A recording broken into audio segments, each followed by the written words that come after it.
La OTAN es mucho más que una alianza militar. Es una organización que ha marcado guerras, equilibrios de poder, tensiones globales y decisiones que todavía hoy afectan al mundo entero. Nació en secreto, creció con miedo a una guerra nuclear y se reinventó tras la caída de la URSS. ¿Pero realmente cumplió su objetivo? ¿O se convirtió en algo muy distinto a lo que prometió ser? En este vídeo vas a descubrir toda la historia de la OTAN, desde sus orígenes ocultos tras la Segunda Guerra Mundial hasta su papel clave en los conflictos actuales. Si te gusta entender cómo funciona el mundo, suscríbete, porque aquí la historia no se memoriza, se comprende. Europa despertó tras la Segunda Guerra Mundial como un continente exhausto, cubierto de ruinas y silencios incómodos. Ciudades enteras habían sido borradas del mapa, millones de personas desplazadas y una pregunta flotaba en el aire: ¿cómo evitar que algo así volviera a ocurrir? Las viejas potencias europeas ya no podían sostener el orden mundial. Francia y el Reino Unido estaban debilitados, Alemania derrotada y dividida, y en ese vacío emergieron dos gigantes con visiones opuestas del futuro. Estados Unidos y la Unión Soviética, aliados solo por necesidad durante la guerra, comenzaron a mirarse con desconfianza apenas cayó el último disparo. El mundo ya no era multipolar. Ahora se organizaba en torno a dos bloques ideológicos irreconciliables. De un lado, el capitalismo liberal liderado por Estados Unidos, del otro, el comunismo soviético, decidido a expandir su influencia por Europa del Este. No fue una ruptura inmediata, sino un proceso silencioso, casi invisible, donde cada movimiento se interpretaba como una amenaza. Planes de reconstrucción, discursos políticos y decisiones económicas escondían algo más profundo: el miedo a un nuevo conflicto, esta vez total y posiblemente nuclear. Mientras Europa intentaba levantarse con ayuda del Plan Marshall, la Unión Soviética consolidaba su control sobre países que habían quedado bajo su órbita tras la guerra. Polonia, Hungría, Checoslovaquia o Alemania Oriental comenzaron a alinearse con Moscú. La división ya no era solo ideológica, también geográfica, y pronto tendría una frontera clara. El telón de acero no era solo una metáfora, era una advertencia. En ese clima de tensión constante nació una idea que cambiaría la historia: la defensa colectiva. Por primera vez, varios países comenzaron a plantearse que su seguridad dependía de la seguridad del resto. No se trataba de atacar, sino de disuadir. De enviar un mensaje claro: si uno cae, todos responden. Esa lógica, simple pero poderosa, sería la base de una alianza que marcaría el rumbo del mundo durante décadas. Aquí no hablamos solo de ejércitos y tratados, sino de decisiones tomadas desde el miedo, la desconfianza y la memoria reciente de una guerra devastadora. Y esto es solo el principio. Si te está gustando este vídeo y quieres entender cómo estas decisiones siguen afectando al mundo actual, suscríbete, porque lo que viene a continuación explica por qué la paz también puede construirse desde la amenaza. La Guerra Fría no empezó con una explosión, sino con una mirada incómoda entre antiguos aliados. Estados Unidos y la Unión Soviética habían ganado la guerra juntos, pero la paz dejó al descubierto algo que las bombas habían ocultado: dos formas de entender el mundo completamente opuestas. Para Washington, el futuro debía construirse sobre democracias liberales, mercados abiertos y reconstrucción económica. Para Moscú, la prioridad era la seguridad absoluta, incluso si eso significaba controlar políticamente a medio continente. La confianza se evaporó rápido y fue sustituida por sospechas constantes. No hubo una declaración oficial de guerra, pero sí una sucesión de gestos que encendieron la mecha. Discursos cada vez más duros, espionaje, propaganda y movimientos estratégicos que parecían defensivos, pero que el otro bando interpretaba como amenazas directas. Cada decisión tenía doble lectura. Cada avance tecnológico era visto como un posible arma. El mundo entró en una etapa donde el conflicto no se libraba en campos de batalla abiertos, sino en despachos, fronteras tensas y guerras indirectas. Europa se convirtió en el tablero principal. Países enteros quedaron atrapados entre dos influencias que no habían elegido. Berlín, una ciudad partida en dos, simbolizó mejor que nada esa división creciente. Al oeste, apoyo económico y reconstrucción; al este, control político y alineación forzada. No era solo una lucha por territorios, era una batalla ideológica por el futuro de la humanidad. Capitalismo contra comunismo. Libertad individual contra control estatal. Ningún bando estaba dispuesto a ceder. Estados Unidos empezó a temer que la miseria europea fuera el caldo de cultivo perfecto para la expansión soviética. La Unión Soviética, por su parte, veía cualquier iniciativa occidental como un intento de rodearla y debilitarla. El miedo se convirtió en la fuerza que movía el mundo. Un miedo tan poderoso que justificaba alianzas impensables, gastos militares descomunales y una carrera tecnológica sin precedentes. La Guerra Fría lo cambió todo porque transformó la forma de entender la paz. Ya no se trataba de evitar guerras, sino de evitar que empezaran. La disuasión se convirtió en estrategia, la amenaza en equilibrio y el silencio en arma. En este nuevo mundo, una chispa podía provocar una catástrofe global. Y precisamente para evitar esa chispa, comenzó a tomar forma una alianza que prometía protección mutua, pero que también redefiniría el poder mundial para siempre. Cuando terminó la Segunda Guerra Mundial, el mayor temor de Occidente no era una Alemania resurgiendo, sino algo mucho más silencioso y persistente, la expansión de la influencia soviética. El Ejército Rojo había liberado gran parte de Europa del Este, pero en lugar de retirarse, se quedó. Para muchos gobiernos occidentales, aquello no parecía una medida defensiva, sino el primer paso de una estrategia mucho más ambiciosa. La guerra había terminado, pero el mapa político empezaba a cambiar de forma inquietante. País tras país, los regímenes comunistas se consolidaban bajo la órbita de Moscú. Elecciones manipuladas, opositores silenciados y una creciente dependencia económica y militar de la Unión Soviética alimentaban la sensación de que el comunismo no avanzaba por casualidad, sino por diseño. Desde Washington y Londres, el mensaje era claro: si no se ponían límites, esa expansión no se detendría en el este de Europa. La memoria de los años 30, cuando la pasividad permitió el ascenso de amenazas mayores, estaba todavía demasiado reciente como para repetir el error. El miedo no era solo ideológico, también estratégico. Europa occidental estaba debilitada, empobrecida y socialmente fracturada.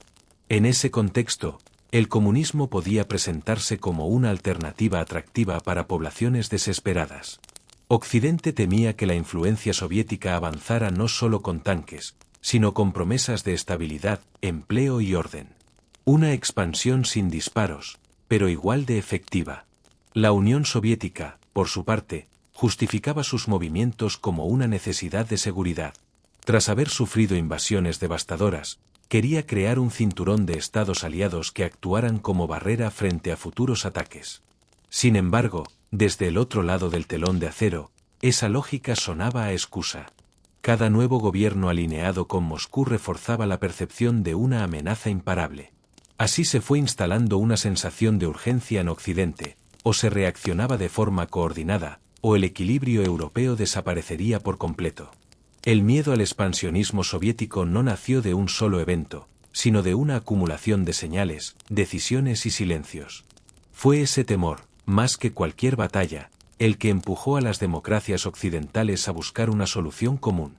Una respuesta que no solo frenara una posible agresión, sino que dejara claro que el avance tendría un precio.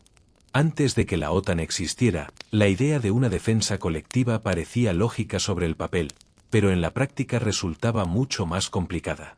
Europa, aún tambaleándose tras la Segunda Guerra Mundial, había aprendido de la manera más dura que confiar en la buena voluntad de los vecinos podía ser un error fatal. Los primeros intentos de alianza se toparon con un obstáculo inesperado: las naciones no estaban listas para comprometerse a una defensa conjunta que pudiera arrastrarlas a un conflicto de nuevo. En los años inmediatos a 1945, surgieron varios acuerdos regionales. Francia, Bélgica, los Países Bajos y Luxemburgo exploraron opciones de cooperación militar para proteger sus fronteras y reconstruir fuerzas comunes. Pero la falta de coordinación, intereses contrapuestos y recursos limitados hicieron que estos pactos fueran más simbólicos que efectivos. Cada país se debatía entre la necesidad de seguridad y el miedo a perder autonomía. Ninguna estructura sólida emergía, y cada crisis mostraba las grietas de estas alianzas improvisadas. Mientras tanto, Estados Unidos comenzaba a mirar hacia Europa con preocupación. Aunque inicialmente reacio a involucrarse de manera permanente, el gobierno norteamericano entendió que el debilitamiento del continente podía abrir la puerta a la influencia soviética. La cooperación parcial entre países europeos demostraba que la defensa colectiva era deseable, pero que sin un liderazgo fuerte y una estructura organizada, cualquier intento sería frágil. La experiencia de los pactos fallidos enseñó que la palabra colectivo no bastaba. Hacía falta un compromiso legal y militar que obligara a actuar ante una amenaza real. Además, el clima político complicaba aún más la situación. La rivalidad histórica entre Francia y Alemania, las disputas territoriales sin resolver y las diferencias en visión estratégica dificultaban cualquier acuerdo duradero. Incluso el temor común a la Unión Soviética no era suficiente para superar años de desconfianza y heridas recientes. Cada país quería protección, pero no estaba dispuesto a asumir riesgos que pusieran en peligro su soberanía. Estos primeros intentos fallidos fueron, en realidad, los cimientos de algo mucho más grande. Mostraron que la seguridad europea no podía depender de acuerdos ad hoc ni de promesas vacías.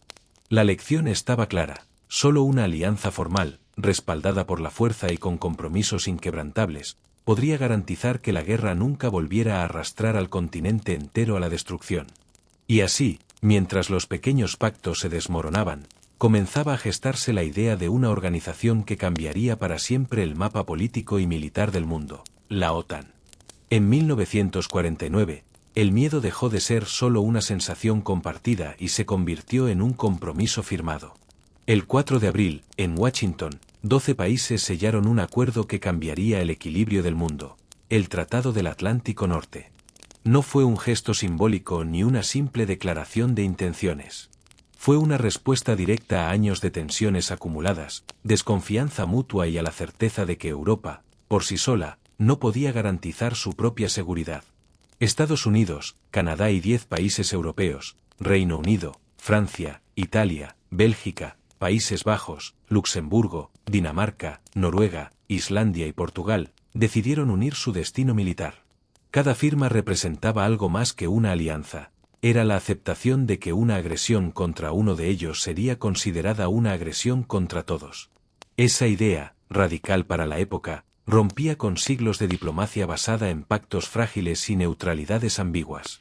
El tratado tenía objetivos oficiales claros y cuidadosamente redactados: defender la libertad, proteger la seguridad común y preservar la paz en el área del Atlántico Norte.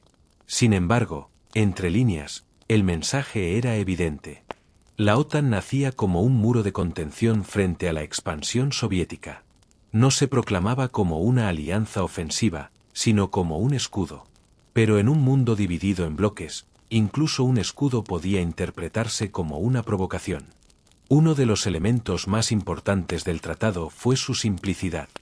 Apenas 14 artículos bastaron para establecer una estructura duradera. No imponía ejércitos únicos ni obligaba a una política exterior común, pero sí exigía algo fundamental: solidaridad automática en caso de ataque. Esa cláusula redefinía el concepto de seguridad internacional. Ya no se trataba de reaccionar cuando la guerra estallaba, sino de disuadir antes de que comenzara. La firma del tratado también marcó un cambio histórico en la política estadounidense.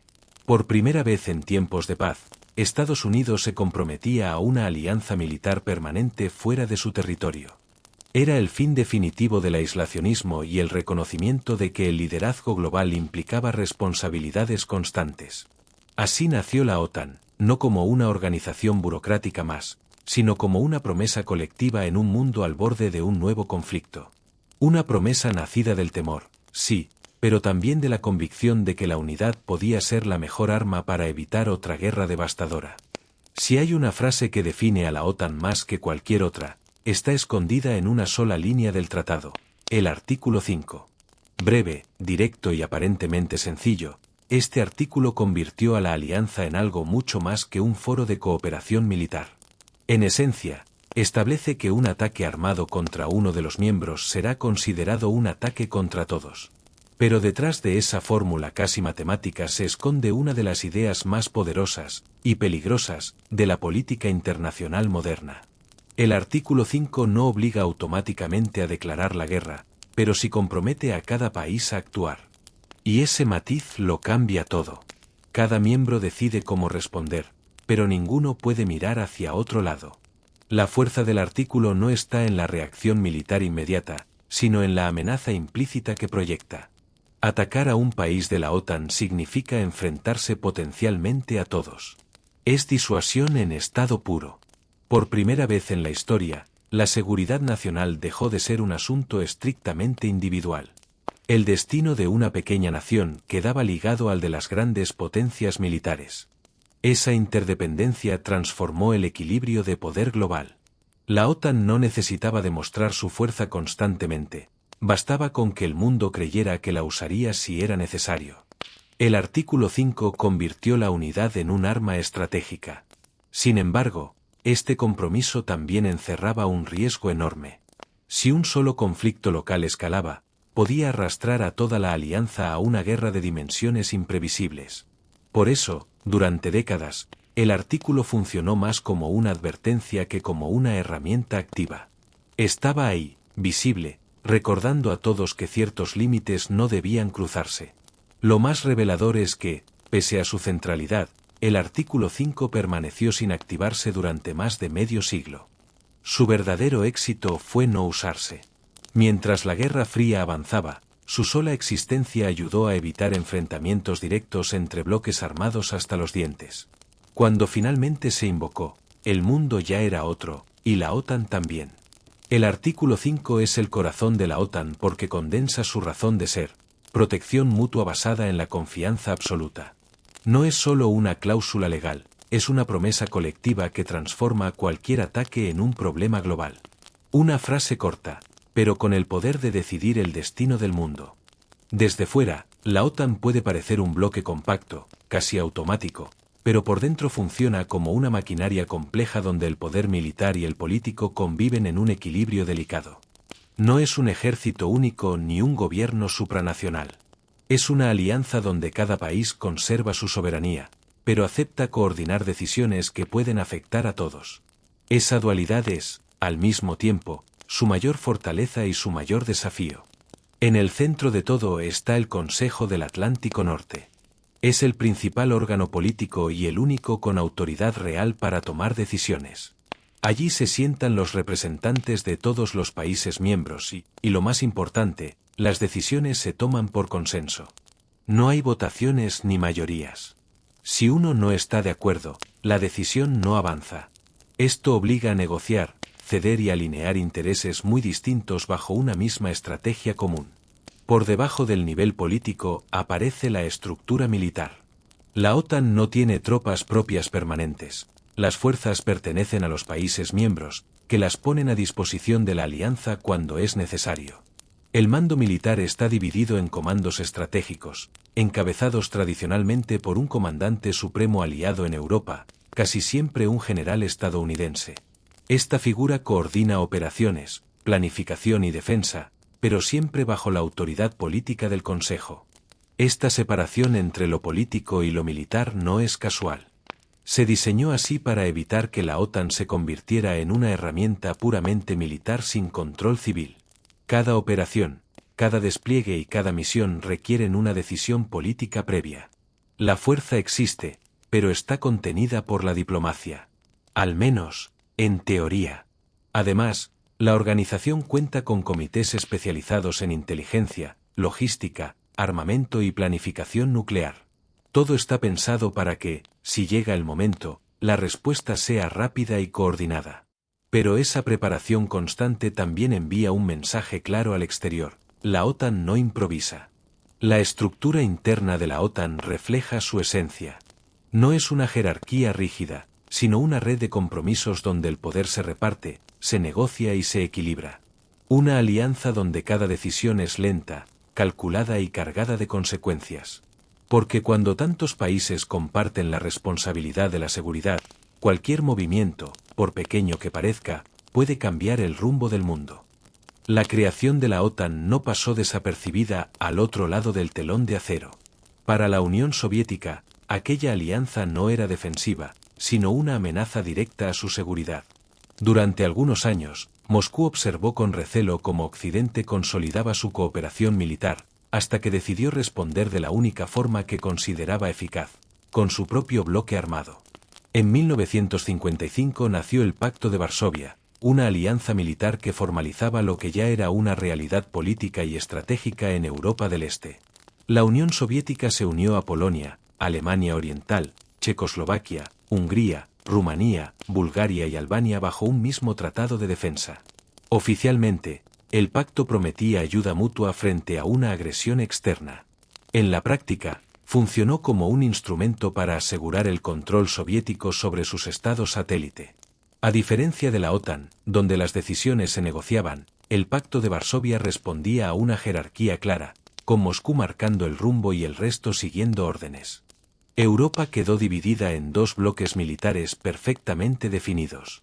Al oeste, la OTAN, al este, el Pacto de Varsovia. Ambos se observaban de forma permanente, calculando movimientos, desplegando tropas y acumulando armamento. La frontera entre estos dos mundos se convirtió en una línea de tensión constante, donde cualquier incidente podía desencadenar una escalada imprevisible. La paz dependía del equilibrio, y el equilibrio dependía del miedo. El Pacto de Varsovia no solo servía para disuadir a Occidente, sino también para mantener la disciplina interna. Cuando algún país intentó salirse del guión, la respuesta fue inmediata. Hungría en 1956 y Checoslovaquia en 1968 demostraron que la alianza no toleraba desviaciones. El mensaje era claro: la seguridad colectiva también implicaba obediencia política. Durante décadas, ambos bloques se prepararon para una guerra que nadie quería iniciar, pero para la que todos estaban listos. Ejércitos enfrentados, arsenales nucleares en expansión y una retórica cada vez más dura definieron la Guerra Fría. La existencia del Pacto de Varsovia confirmó que el mundo ya no se dividía solo por ideologías, sino por alianzas armadas dispuestas a responder al instante. Dos sistemas opuestos, dos visiones del futuro y un planeta entero viviendo bajo la sombra permanente de un conflicto global. Con dos bloques armados frente a frente, la guerra dejó de ser una cuestión de si ocurriría y pasó a ser una cuestión de que la impediría. La respuesta fue tan inquietante como efectiva: el miedo.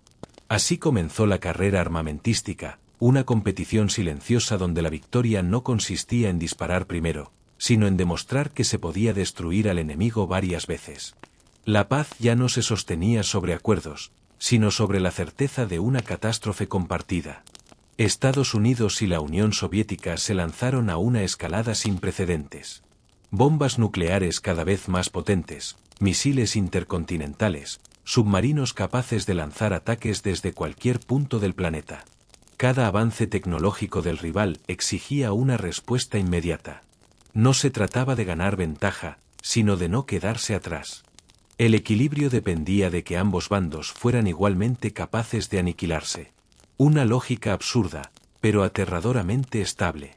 A este fenómeno se le dio un nombre que lo explicaba todo: destrucción mutuamente asegurada. Si uno atacaba, el otro respondería. Y si el otro respondía, no habría vencedores. La amenaza nuclear se convirtió en el principal garante de la paz. Nunca antes la humanidad había vivido tan cerca del final, ni había confiado tanto en que nadie se atreviera a apretar el botón. La carrera armamentística no se libró solo en laboratorios y bases militares, también en la psicología colectiva. Simulacros nucleares, refugios antiaéreos y discursos apocalípticos formaban parte de la vida cotidiana. El miedo era constante, pero también funcional. Mientras el terror se mantuviera equilibrado, la guerra directa sería impensable. La OTAN desempeñó un papel clave en este sistema. Su capacidad nuclear, respaldada principalmente por Estados Unidos, reforzaba la disuasión frente al bloque soviético. No hacía falta usar las armas, bastaba con demostrar que estaban listas. Cada misil almacenado, cada base reforzada y cada maniobra militar enviaban el mismo mensaje: cruzar la línea tendría consecuencias irreversibles. Así, el mundo aprendió a convivir con una paradoja inquietante. La mayor amenaza jamás creada por el ser humano se convirtió en el pilar de la estabilidad global. La paz se sostuvo sobre el filo de una navaja, mantenida no por la confianza, sino por el terror. Un equilibrio frágil, inhumano y profundamente eficaz que definiría décadas enteras de la historia mundial. La Guerra Fría dejó de ser una tensión abstracta cuando el mundo empezó a rozar el conflicto directo en varias ocasiones. Cada crisis fue una prueba de fuego para el equilibrio global, y al mismo tiempo, un examen para la OTAN. Berlín, Corea y Cuba no fueron episodios aislados, sino momentos en los que el sistema de alianzas estuvo a punto de romperse. En cada uno, la guerra total pareció una posibilidad real. Berlín fue el primer gran símbolo de la división. Una ciudad partida en dos, rodeada por territorio hostil y convertida en escaparate ideológico. Los bloqueos, los puentes aéreos, y más tarde, el muro, demostraron hasta qué punto la confrontación era ya física. Para la OTAN, Berlín representaba una línea que no podía cruzarse. Defender la parte occidental de la ciudad era defender la credibilidad de toda la alianza. La guerra de Corea llevó la tensión aún más lejos. Por primera vez, la Guerra Fría se convirtió en un conflicto armado a gran escala. Aunque la OTAN no intervino directamente como bloque, el conflicto confirmó los peores temores occidentales. La expansión comunista podía ser militar y directa. Estados Unidos reforzó su compromiso con Europa, y la OTAN aceleró su rearme. Corea dejó claro que el enfrentamiento podía estallar lejos de Europa, y aún así afectar a su seguridad. Pero fue la crisis de los misiles en Cuba la que colocó al mundo al borde del abismo. Cuando se descubrió que la Unión Soviética había instalado misiles nucleares a pocos kilómetros de Estados Unidos, el equilibrio del terror se tensó como nunca. Durante 13 días, la posibilidad de una guerra nuclear fue real. La OTAN observó en silencio, consciente de que cualquier error podía arrastrar a todos al desastre. Cuba demostró que la disuasión funcionaba, pero también lo frágil que era. Estas crisis marcaron la forma de actuar de la OTAN. Reforzaron la importancia de la coordinación, la comunicación y el control político sobre la fuerza militar. Cada episodio dejó una lección. La Guerra Fría no se libraba en un solo frente, y cualquier chispa, en cualquier lugar del mundo, podía incendiarlo todo. La OTAN sobrevivió a esas pruebas, pero salió transformada, más consciente que nunca de que su razón de ser era evitar que la próxima crisis fuera la última. Durante los años 60 y 70, la OTAN entró en una etapa mucho más compleja de lo que había sido su nacimiento. La amenaza soviética seguía ahí, pero ya no bastaba con señalarla para mantener la unidad. El mundo estaba cambiando y, con él, las sociedades de los países miembros. La alianza se expandía y se reforzaba militarmente, pero por dentro empezaban a surgir dudas, tensiones y preguntas incómodas sobre su verdadero papel. En el plano estratégico, la OTAN continuó adaptándose a la lógica del equilibrio nuclear. Se perfeccionaron doctrinas, se modernizaron arsenales y se desplegaron nuevas bases militares en Europa. Sin embargo, esa expansión defensiva tenía un coste político. Muchos países europeos empezaron a sentir que dependían en exceso de Estados Unidos, tanto militar como estratégicamente. Francia fue el ejemplo más claro. Decidió abandonar la estructura militar integrada en 1966, buscando mayor autonomía sin romper formalmente con la alianza. Era una señal evidente de que la cohesión no era tan sólida como parecía. Al mismo tiempo, la Guerra Fría entraba en una fase más ambigua. La distensión entre Estados Unidos y la Unión Soviética redujo la sensación de peligro inmediato. Tratados de control de armas y contactos diplomáticos daban la impresión de que el enfrentamiento podía estabilizarse. Y cuando el miedo disminuye, las preguntas aparecen. ¿Seguía siendo necesaria una alianza militar tan poderosa? ¿O se estaba preparando una guerra que nadie quería librar? Estas dudas coincidieron con un estallido social sin precedentes. Las protestas contra la guerra de Vietnam se extendieron por Europa y Estados Unidos, arrastrando consigo un rechazo creciente a las bases militares, al armamento nuclear y a la propia OTAN. Para millones de personas, la alianza dejó de ser un escudo defensivo y pasó a verse como un símbolo del militarismo y de un orden impuesto desde arriba. Las calles se llenaron de manifestaciones, y la legitimidad moral de la OTAN comenzó a erosionarse. Aún así, la organización no se desmoronó. Aprendió a convivir con la crítica, ajustó su discurso y reforzó su dimensión política. Los años 60 y 70 demostraron que la OTAN no solo tenía que enfrentarse a enemigos externos, sino también a las dudas internas de las sociedades que decía proteger. Sobrevivir a esa crisis silenciosa fue tan importante como cualquier victoria militar, porque dejó claro que la alianza no solo se mantenía por el miedo, sino por su capacidad de adaptarse a un mundo cada vez más complejo. Desde el inicio de la OTAN, Europa fue tanto el motivo principal de la alianza como su mayor dilema interno. El continente que había sido el epicentro de 2 guerras mundiales se convirtió en el espacio que había que proteger a toda costa, pero también en el más dependiente. La seguridad europea pasó a sostenerse, en gran medida, sobre el poder militar de Estados Unidos. Una protección necesaria, pero no exenta de tensiones. Tras la guerra, la mayoría de los países europeos carecían de recursos, ejércitos modernos y capacidad disuasoria propia. Estados Unidos llenó ese vacío con tropas, bases, armamento nuclear y liderazgo estratégico. Para muchos gobiernos, la presencia estadounidense era una garantía de estabilidad. Para otros, era un recordatorio incómodo de su debilidad. Europa estaba protegida, sí, pero también condicionada. Esta dependencia generó fricciones constantes. Washington esperaba compromiso y alineamiento político, mientras que muchos aliados europeos buscaban mayor autonomía sin renunciar al escudo estadounidense. Francia volvió a marcar el camino al reclamar una Europa más independiente en materia de defensa, capaz de tomar decisiones sin mirar siempre al otro lado del Atlántico. Otros países, sin embargo, veían esa idea como arriesgada, temiendo que una OTAN menos cohesionada dejara grietas peligrosas frente al bloque soviético. Las tensiones no eran solo estratégicas, también económicas y sociales. El gasto militar exigido por la OTAN chocaba con las prioridades internas de estados que aún estaban consolidando su bienestar social.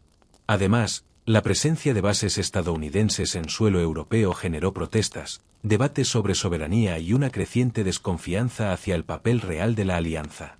Para parte de la opinión pública, Europa parecía más un escenario de la Guerra Fría que un actor con voz propia. Aún así, Europa no fue un mero espectador. Los países europeos aportaron diplomacia, legitimidad política y una red de alianzas que daba sentido global a la OTAN. La relación con Estados Unidos fue siempre una mezcla de necesidad y recelo, cooperación y fricción. Esa tensión constante definió el papel europeo dentro de la alianza, dependiente, sí, pero también imprescindible. Porque sin Europa, la OTAN no tenía razón de ser, y sin la OTAN, Europa no se sentía segura.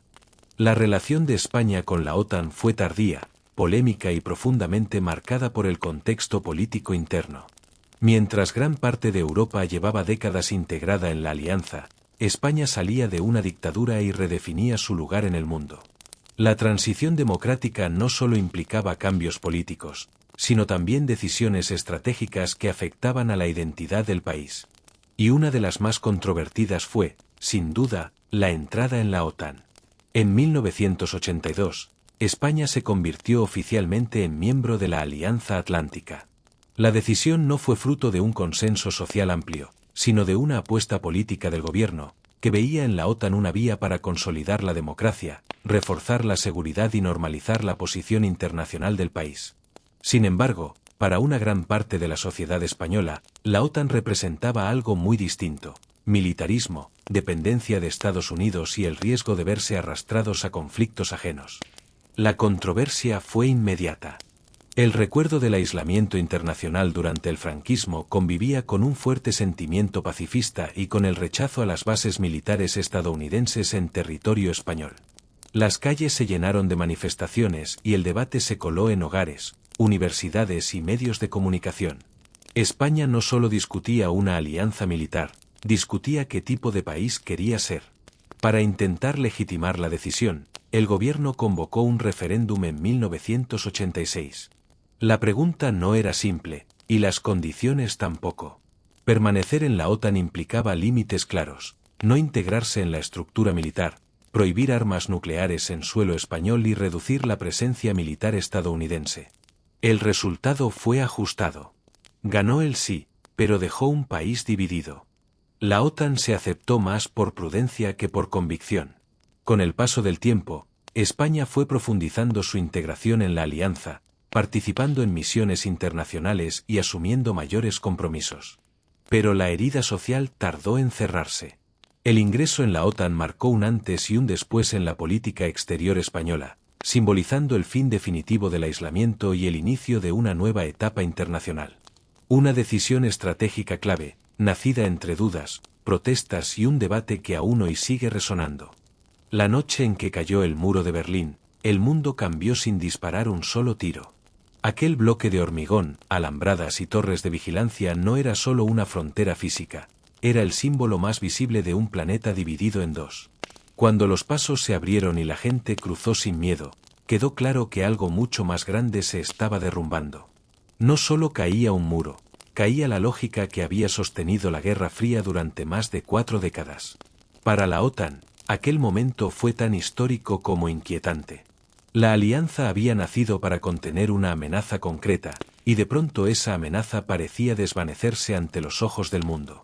Alemania, durante años partida y vigilada, se encaminaba hacia la reunificación.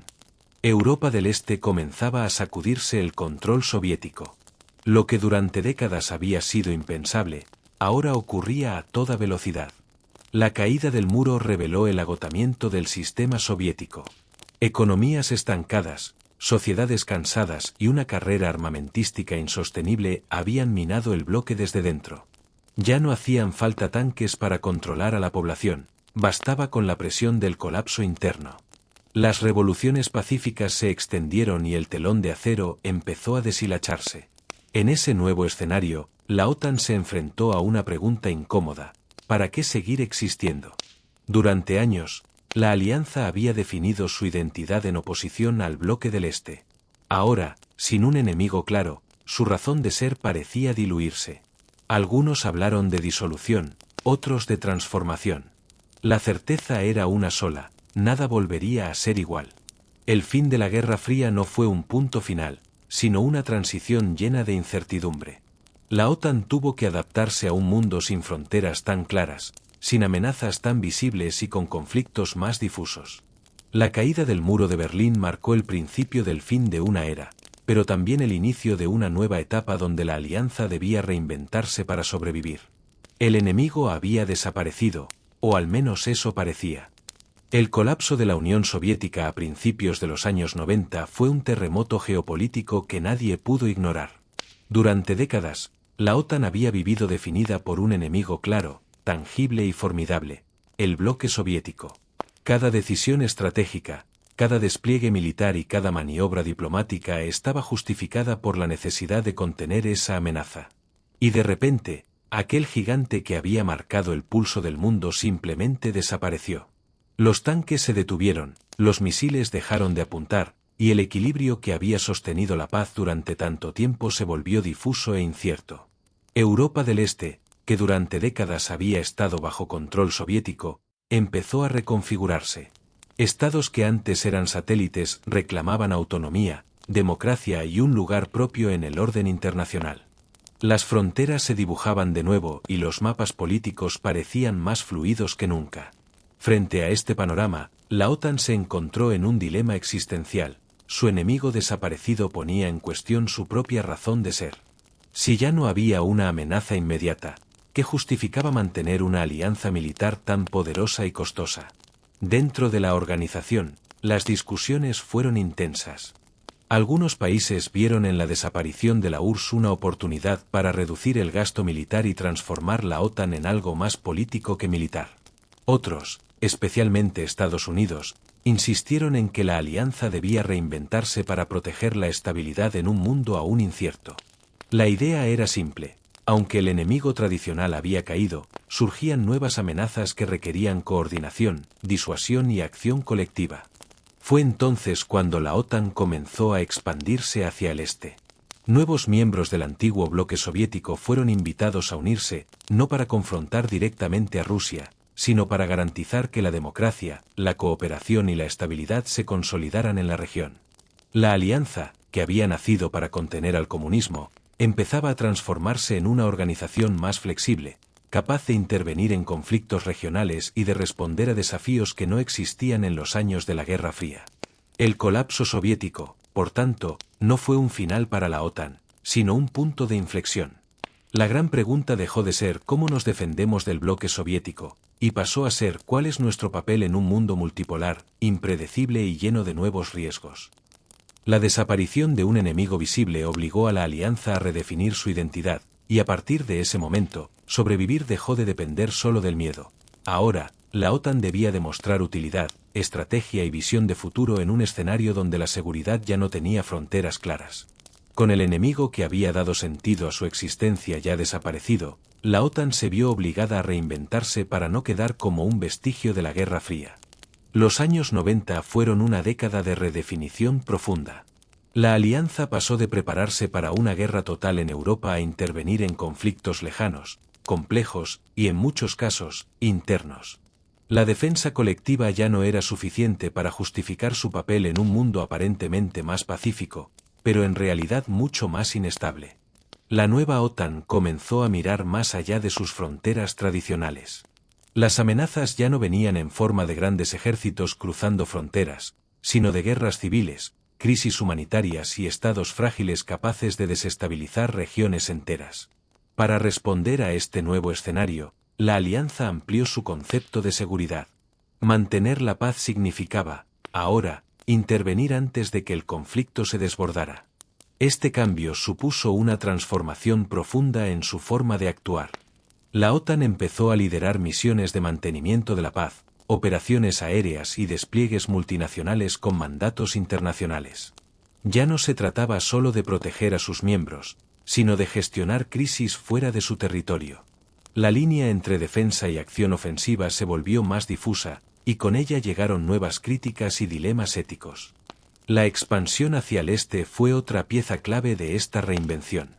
Países que habían pertenecido al bloque soviético vieron en la OTAN una garantía de estabilidad y una puerta de entrada al mundo occidental.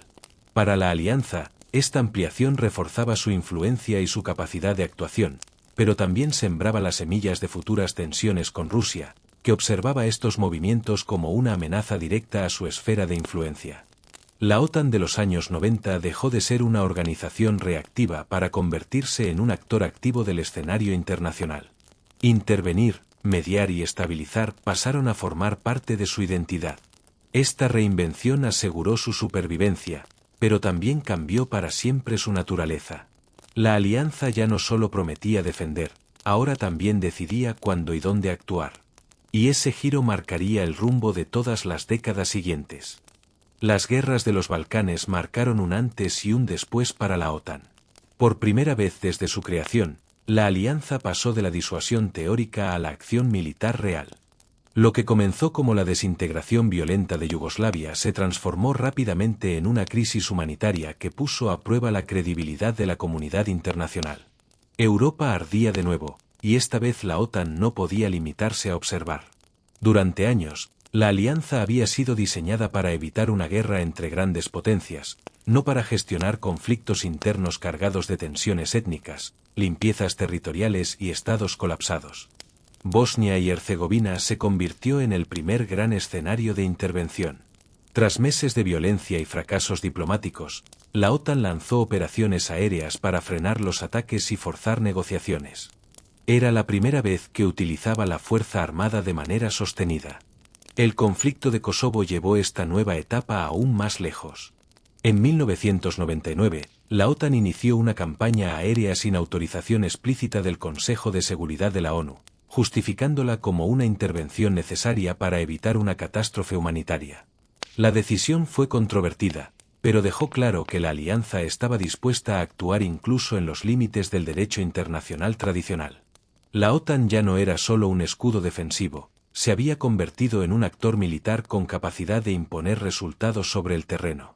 Estas operaciones redefinieron su identidad. Coordinación multinacional, mando integrado y uso intensivo de tecnología demostraron que la OTAN podía actuar con rapidez y eficacia. Al mismo tiempo, las intervenciones abrieron un intenso debate sobre soberanía, legalidad y consecuencias a largo plazo. ¿Hasta dónde debía llegar una alianza militar en nombre de la paz? Las guerras de los Balcanes consolidaron la reinvención iniciada en los años 90. La OTAN descubrió que su supervivencia pasaba por intervenir, no solo por disuadir. pero también aprendió que cada acción tenía un precio político y moral. A partir de ese momento, la alianza ya no sería juzgada solo por evitar guerras, sino por cómo y cuándo decidía librarlas. La expansión de la OTAN hacia el este fue presentada como un proceso de integración y estabilidad, pero se convirtió rápidamente en uno de los movimientos más controvertidos del nuevo orden mundial. Tras el colapso de la Unión Soviética, países que durante décadas habían vivido bajo su influencia buscaron garantías de seguridad. Para ellos, entrar en la OTAN significaba blindar su soberanía, alejarse definitivamente del pasado y anclarse al mundo occidental. Para Rusia, en cambio, aquel avance tenía otro nombre: amenaza.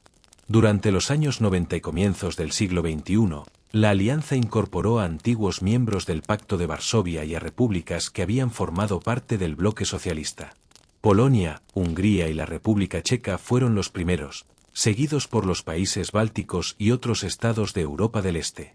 Cada nueva adhesión reforzaba la idea de una OTAN más grande y más influyente, pero también desplazaba sus fronteras cada vez más cerca de Rusia. Desde la perspectiva occidental, la expansión era voluntaria y defensiva. Ningún país era obligado a entrar, todos solicitaban su ingreso por miedo a quedar en una zona gris de inseguridad. La OTAN defendía que no buscaba cercar a Rusia, sino estabilizar regiones históricamente inestables. Sin embargo, desde Moscú la lectura era muy distinta. Promesas verbales del pasado parecían haber sido ignoradas, y la presencia militar aliada cerca de sus fronteras se percibía como una humillación estratégica tras la derrota de la Guerra Fría. Esta tensión creciente deterioró progresivamente las relaciones entre Rusia y la OTAN. La cooperación inicial dio paso a la desconfianza, y la desconfianza al enfrentamiento político. Ejercicios militares, despliegues de tropas y discursos cada vez más duros alimentaron una sensación de cerco que Rusia no estaba dispuesta a aceptar. La ampliación, pensada como una herramienta de paz, se convirtió en un factor de fricción permanente. La expansión hacia el este redefinió el equilibrio europeo. Para algunos países fue una garantía de supervivencia, para otros, el origen de una nueva confrontación. La OTAN ganaba miembros, pero también enemigos potenciales. Y mientras las fronteras avanzaban, la pregunta volvía a resonar con fuerza: ¿hasta dónde puede crecer una alianza sin provocar exactamente aquello que dice querer evitar? El 11 de septiembre de 2001 rompió todas las reglas conocidas. En cuestión de horas, el país más poderoso del mundo fue atacado en su propio territorio por un enemigo invisible, sin bandera ni fronteras. Las imágenes de las Torres Gemelas cayendo dieron la vuelta al planeta y dejaron claro que la seguridad global había entrado en una nueva era. Lo que nadie imaginaba es que aquel día activaría, por primera y única vez, el corazón mismo de la OTAN, el artículo 5. Hasta entonces, esa cláusula había sido una amenaza latente, una promesa que funcionaba precisamente porque nunca se había utilizado. Pero el 11S lo cambió todo. Por primera vez, la OTAN declaró que un ataque contra uno de sus miembros era un ataque contra todos, incluso aunque no proviniera de un Estado. Era una interpretación inédita que ampliaba radicalmente el significado de la defensa colectiva. La alianza ya no se preparaba solo para guerras entre países, sino para enfrentarse a un enemigo difuso y global. La respuesta no fue inmediata, pero sí decisiva. La OTAN puso en marcha operaciones de vigilancia aérea, intercambio de inteligencia y apoyo logístico a Estados Unidos.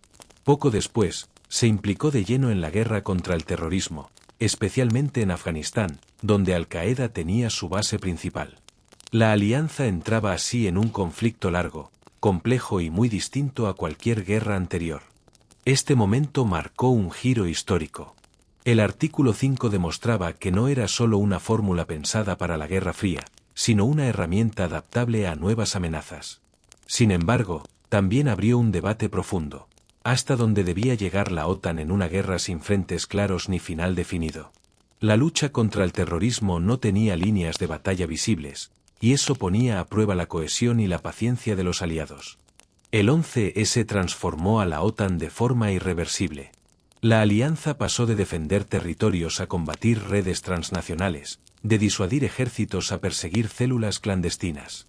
El único uso del artículo 5 no fue solo un gesto de solidaridad, fue la prueba de que la OTAN estaba dispuesta a reinterpretar su misión para sobrevivir en un mundo donde la amenaza ya no venía en tanques, sino en aviones civiles convertidos en armas. Afganistán se convirtió en la prueba definitiva para la OTAN en el siglo XXI. Lo que comenzó como una respuesta directa a los atentados del 11 de septiembre terminó siendo la misión más larga, compleja y controvertida de su historia. Por primera vez, la alianza no solo apoyaba una guerra, sino que asumía la responsabilidad de estabilizar un país entero al otro lado del mundo. El reto era enorme y las certezas, escasas. El objetivo inicial parecía claro: desmantelar Al-Qaeda y evitar que Afganistán siguiera siendo un refugio para el terrorismo internacional. Con el tiempo, la misión se amplió. Ya no se trataba solo de combatir, sino de reconstruir un Estado, formar fuerzas de seguridad locales, impulsar instituciones y ganar el apoyo de una población agotada por décadas de guerra. La OTAN pasó de una operación militar a una misión de nación imposible de resumir en una sola estrategia. La realidad sobre el terreno pronto mostró las grietas del plan. La diversidad de países implicados, cada uno con reglas distintas y niveles desiguales de compromiso, dificultó una acción coherente. Las diferencias culturales, la corrupción interna, la fragilidad del gobierno afgano y el resurgimiento de los talibanes complicaron cada avance. Lo que se ganaba en una región se perdía en otra. La guerra se alargaba sin un final claro. Con el paso de los años, los errores se acumularon. Se subestimó la resistencia local, se sobreestimó la capacidad de transformación externa y se confundió estabilidad con presencia militar. La OTAN logró evitar que Afganistán volviera a ser un santuario terrorista a gran escala durante un tiempo, pero nunca consiguió construir una paz sólida y duradera. El desgaste político y humano fue enorme, tanto para los afganos como para los países miembros. La retirada final, precipitada y caótica, dejó una imagen difícil de borrar. 2 décadas de intervención terminaron con el regreso de los talibanes al poder, reabriendo preguntas incómodas sobre el sentido de la misión. Afganistán marcó un punto de inflexión para la OTAN. Demostró sus límites, expuso sus contradicciones y obligó a replantear qué puede y qué no puede hacer una alianza militar en conflictos complejos. Fue una lección amarga: la fuerza puede derribar regímenes, pero no garantiza construir futuros estables. A medida que la OTAN ampliaba su papel en el mundo, también crecían las críticas. Lo que nació como una alianza defensiva empezó a ser percibido por muchos como un actor intervencionista con un poder desproporcionado. Cada operación militar, cada expansión y cada decisión estratégica abría un debate incómodo: protección colectiva o imposición global. La línea entre seguridad y dominio se volvió cada vez más difusa. Una de las principales polémicas gira en torno al intervencionismo. Las operaciones fuera del territorio de los países miembros, especialmente sin un respaldo claro de la ONU, alimentaron la idea de que la OTAN actuaba según los intereses de las grandes potencias, más que por consenso internacional. Para sus defensores, estas intervenciones evitaban genocidios y colapsos regionales. Para sus críticos, sentaban un precedente peligroso donde la fuerza militar sustituía a la diplomacia. La cuestión de la soberanía nacional también se convirtió en un punto clave de fricción. Países intervenidos denunciaron que, bajo el argumento de la seguridad, se violaban fronteras y se decidía el destino de estados enteros desde despachos lejanos. Incluso dentro de la propia alianza surgieron dudas. ¿Hasta qué punto un país miembro mantiene su autonomía cuando comparte decisiones militares de alcance global? La OTAN prometía cooperación, pero exigía alineamiento. Otro foco de crítica ha sido el desequilibrio de poder interno. Estados Unidos, como principal potencia militar, ha marcado históricamente el rumbo de la alianza. Muchos ven a la OTAN como una extensión de la política exterior estadounidense, donde Europa acompaña más de lo que lidera. Este desequilibrio ha generado tensiones constantes y ha reforzado la percepción de que no todos los miembros pesan lo mismo a la hora de decidir. Además, la expansión de la OTAN ha sido señalada como un factor de inestabilidad. Lo que para unos es seguridad, para otros es provocación. Rusia, en particular, ha utilizado este argumento para justificar su propia política agresiva, alimentando una espiral de desconfianza que parece no tener fin. Las críticas y polémicas no han debilitado a la OTAN, pero sí han moldeado su imagen. La alianza es vista, al mismo tiempo, como garante de estabilidad y como símbolo del poder militar occidental. Esa ambigüedad define su papel actual, una organización poderosa, influyente y constantemente cuestionada, obligada a justificar cada paso en un mundo donde la legitimidad pesa casi tanto como la fuerza. El siglo XXI arrancó con una ilusión breve, la idea de que Rusia y la OTAN podían convivir sin mirarse como enemigos. Tras la Guerra Fría hubo acercamientos, reuniones diplomáticas y promesas de cooperación. Pero esa tregua nunca fue profunda ni duradera. Con la llegada de Vladimir Putin al poder, Rusia empezó a reconstruir su influencia perdida, y la OTAN pasó de ser un recuerdo incómodo del pasado a convertirse, de nuevo, en una amenaza presente. Putin interpretó la expansión de la OTAN hacia el este como una traición a los equilibrios surgidos tras el colapso soviético. Países que antes formaban parte del bloque socialista o de la órbita rusa ingresaban ahora en una alianza militar liderada por Occidente. Para la OTAN, era una ampliación voluntaria de estados que buscaban protección. Para Moscú, era un cerco estratégico. Dos relatos opuestos, una misma tensión creciente. Ucrania se convirtió en el epicentro de ese choque. Un país dividido históricamente entre influencias, con una posición geográfica clave y un enorme peso simbólico para Rusia.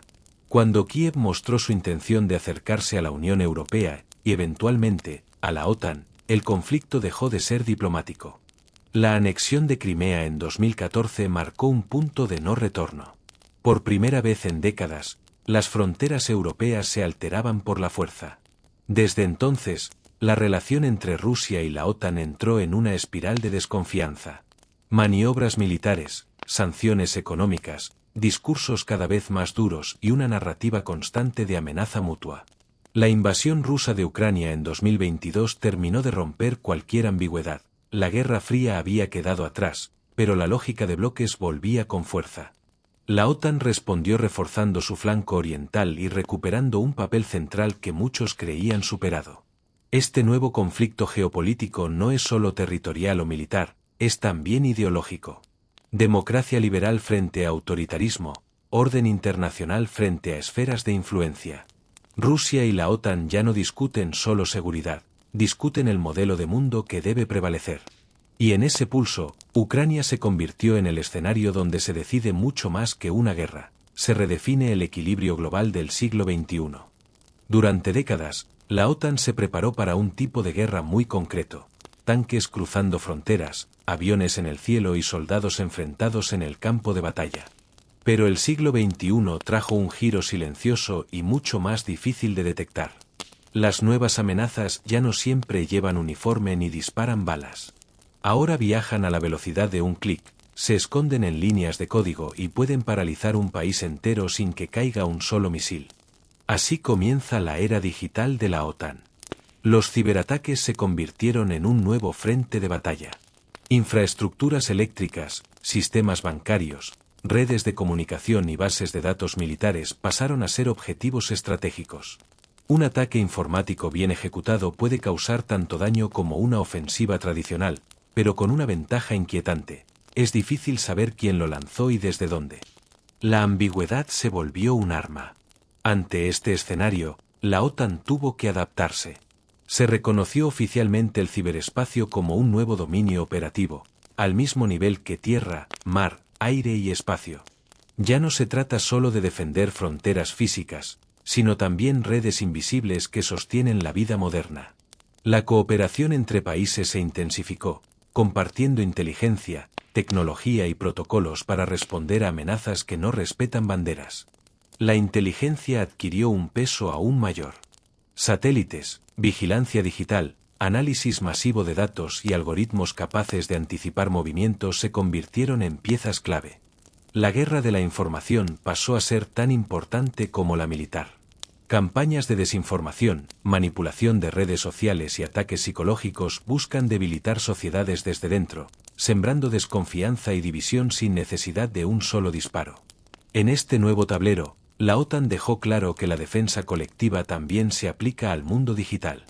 Un ciberataque grave puede considerarse un ataque contra todos. La alianza entra así en una etapa donde el enemigo no siempre se ve, el campo de batalla no tiene mapas y la victoria no se mide en territorios conquistados, sino en sistemas protegidos. La OTAN del siglo XXI ya no solo vigila fronteras, vigila pantallas, servidores y flujos de información, consciente de que el futuro de la seguridad global se juega, cada vez más, en lo invisible. A día de hoy, la OTAN ya no se discute solo en despachos militares o cumbres diplomáticas. Su futuro se debate en parlamentos, universidades, medios de comunicación y en la opinión pública global.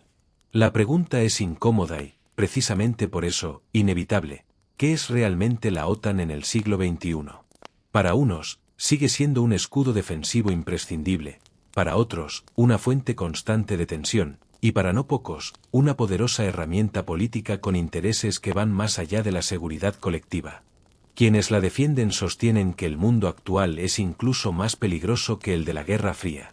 Argumentan que sin la OTAN, Europa sería mucho más vulnerable frente a potencias autoritarias, amenazas híbridas y conflictos imprevisibles. La invasión de Ucrania, el rearme global y la inestabilidad en múltiples regiones refuerzan la idea de que una alianza militar fuerte sigue siendo necesaria. Para estos sectores, la OTAN no provoca conflictos, responde a ellos. Pero las críticas no han desaparecido, al contrario. Hay quienes ven a la OTAN como un actor que contribuye a escalar tensiones, especialmente con Rusia y otros países que perciben su expansión como una amenaza directa. Desde esta perspectiva, la alianza no solo protege, sino que también provoca, alimentando una lógica de bloques que parecía superada tras la Guerra Fría. Cada ampliación, cada maniobra militar, cada despliegue es leído como un mensaje de fuerza que puede desencadenar respuestas peligrosas. A esto se suma el debate político interno. ¿Hasta qué punto los países miembros actúan por consenso real y no por presiones geopolíticas? ¿Quién marca el rumbo estratégico? Muchos críticos señalan que la OTAN refleja, en gran medida, los intereses de las grandes potencias, mientras los socios más pequeños deben adaptarse a decisiones ya tomadas. La línea entre defensa colectiva y herramienta de influencia internacional se vuelve difusa. Así, la OTAN se encuentra en una encrucijada histórica. Ya no lucha solo por garantizar la seguridad, sino por justificar su papel en un mundo fragmentado, desconfiado y cada vez más polarizado. Su futuro no dependerá solo de misiles o ejércitos, sino de una pregunta mucho más profunda: si puede seguir siendo una alianza de defensa sin convertirse, al mismo tiempo, en el centro de los conflictos que dice querer evitar. Hablar del futuro de la OTAN es adentrarse en terreno incierto. No hay mapas claros ni finales escritos, solo escenarios posibles que se superponen unos a otros. La alianza que nació para frenar tanques soviéticos en Europa hoy mira a un mundo mucho más complejo, donde las amenazas no siempre llevan uniforme ni cruzan fronteras visibles. La gran pregunta ya no es solo contra quién se defiende la OTAN, sino cómo y para qué quiere hacerlo. Uno de los escenarios más evidentes es el de una OTAN reforzada y ampliada.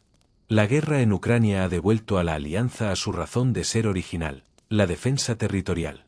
Países que durante años redujeron su gasto militar ahora lo incrementan, se modernizan ejércitos y se despliegan tropas en el flanco oriental. En este futuro, la OTAN se consolida como un bloque militar clásico, preparado para disuadir a grandes potencias en un mundo cada vez más polarizado. Pero existe otro camino, más difuso y quizá más peligroso. Un mundo donde la OTAN se ve arrastrada a conflictos híbridos, guerras indirectas, ciberataques masivos y crisis que no se resuelven con soldados sobre el terreno. Aquí, la alianza tendría que decidir hasta dónde llega su responsabilidad y cuándo intervenir sin provocar escaladas irreversibles. El riesgo no es solo militar, sino político. Actuar demasiado puede generar conflictos, no hacerlo puede mostrar debilidad. También está el debate interno. No todos los miembros comparten las mismas prioridades ni perciben las amenazas de igual forma. Mientras algunos miran a Rusia, otros observan el auge de China o la inestabilidad en regiones alejadas del Atlántico Norte. Mantener la cohesión será uno de los mayores retos. Una OTAN dividida en intereses corre el riesgo de perder credibilidad justo cuando más se la necesita. Así, el futuro de la OTAN no se decidirá en una sola cumbre ni con un único tratado. Se construirá crisis a crisis, decisión a decisión. Puede convertirse en un pilar de estabilidad global o en el símbolo de un mundo atrapado en la lógica del enfrentamiento permanente. Lo único seguro es que, más de 70 años después de su creación, la OTAN sigue caminando sobre una fina línea entre la protección y el conflicto, entre la seguridad y el riesgo global. La OTAN nació para evitar una guerra, pero ha vivido rodeada de ellas. Ha cambiado de enemigos, de objetivos y de forma, pero sigue siendo una de las organizaciones más poderosas del planeta. La gran pregunta no es qué fue la OTAN, sino en qué está a punto de convertirse. Si quieres seguir entendiendo los grandes movimientos que deciden el rumbo del mundo, este canal es para ti. Y en el próximo vídeo, descubrirás una historia que conecta directamente con esta, el conflicto que podría definir el futuro de Europa.